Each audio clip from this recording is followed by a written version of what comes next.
नमस्कार, स्वागत है आपका।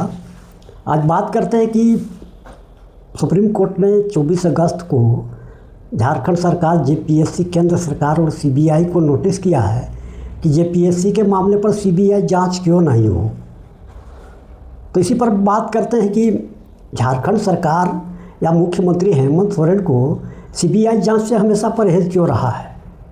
झारखंड सीजीएल के मामले पर भी जब छात्रों ने भ्रष्टाचार, पेपर लीक के मामले उठाए थे तो झारखंड सरकार का यही रवैया था कि सीआईडी जांच करेगी और सीबीआई जांच की ज़रूरत नहीं है।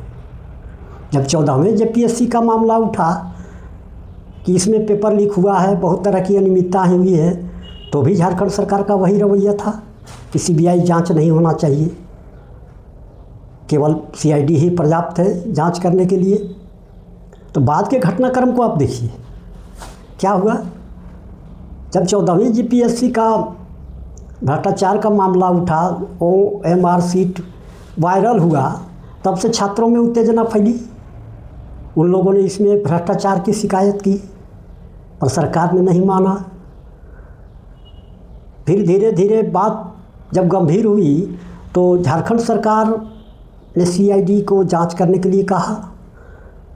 सीआईडी ने 23 जुलाई को जेपीएससी कार्यालय में छापा मारा और अधिकारियों को गिरफ्तार किया, पर छात्र शांत नहीं हुए। उन्होंने 25 जुलाई से आंदोलन शुरू कर दिया।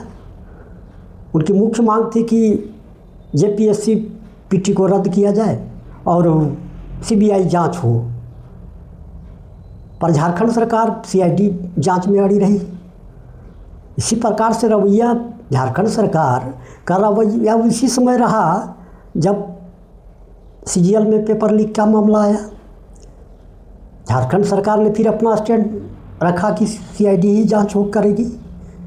तो सीआईडी की जो पहली टीम बनी उसने कहा कि जो सामान्य ज्ञान के 150 प्रश्न थे वो 120 प्रश्न लीक हो चुके थे, पर सरकार ने भी नहीं माना और सीआईडी भी नहीं माना। दूसरी टीम बनाई गई। दूसरी टीम ने इस बात को इनकार किया कि पेपर लीक हुआ है।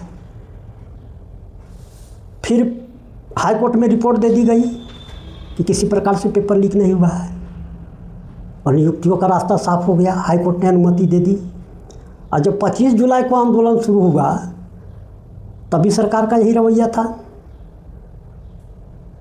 फिर सरकार ने, मुख्यमंत्री ने छात्रों के आंदोलन के दबाव में 17 अगस्त को 22 परीक्षाएं रद्द कर दी। 6 परीक्षाओं की प्रक्रिया स्थगित की गई और 17 परीक्षाओं के जांच के आदेश दिए गए। तो ये परीक्षाएं कौन कौन थी?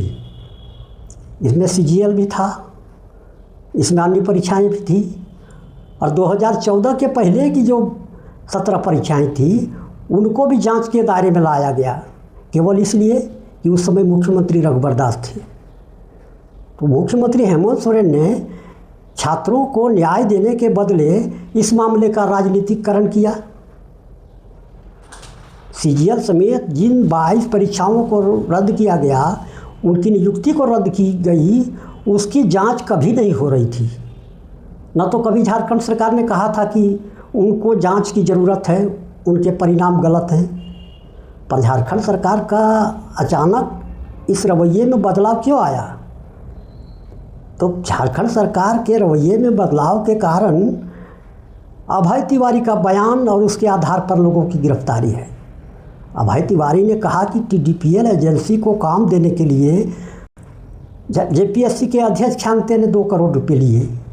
साथ साथ यह भी कहा कि झारखंड कर्मचारी चयन आयोग के सुबोध गुप्ता ने भी करोड़ों रुपये लिए। तो इस मामले में सीआईडी ने क्या किया?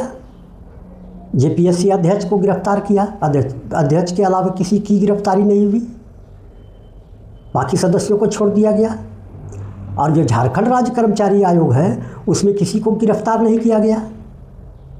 जबकि सीजीएल की परीक्षा भी रद्द की गई है, उसमें भी इसी प्रकार के आरोप है कि भ्रष्टाचार हुआ, पेपर लीक हुआ, TDPL ने परीक्षा कराई, जबकि झारखंड राज्य कर्मचारी आयोग ने ब्लैक लिस्ट किया था। फिर भी झारखंड राज्य कर्मचारी चयन आयोग के किसी भी अधिकारी, अध्यक्ष या सदस्य को गिरफ्तार नहीं किया। तो फिर इस तरह का अगर रवैया है झारखंड सरकार और सीआईडी का, तो सीबीआई जांच क्यों नहीं हो? सीबीआई जांच तो होना चाहिए, या छात्रों की मांग है? छात्र सीआईडी पर कभी विश्वास नहीं कर रहे हैं, आज भी नहीं कर रहे हैं। तो जो परीक्षाएं जो हुई, जो नियुक्तियां हुई, उनमें छात्रों का विश्वास जरूरी है, न कि सरकार का विश्वास जरूरी है कि वे परीक्षाएं सही है। छात्र जो परीक्षा देते हैं, जो लाखों अभ्यर्थी परीक्षा दे रहे हैं, उनको न्याय मिलना चाहिए।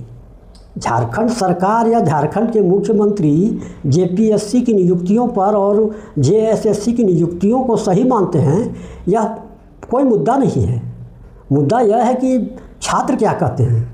छात्र अगर सीबीआई जांच की मांग करते हैं तो निश्चित रूप से होना चाहिए, क्योंकि सीआईडी की जांच जो है सीजल के मामले में जो छात्र हैं उनके मांग के अनुरूप नहीं थी, जबकि सबूत छात्रों ने दिखाए तो उनको गिरफ्तार किया गया, उनको परेशान किया गया, उनकी मांग को नहीं माना गया, और उसी परीक्षा को आज मुख्यमंत्री हेमंत सोरेन रद्द करते हैं। ये दोहरा जो रवैया है, यह तो हितों का टकराव है।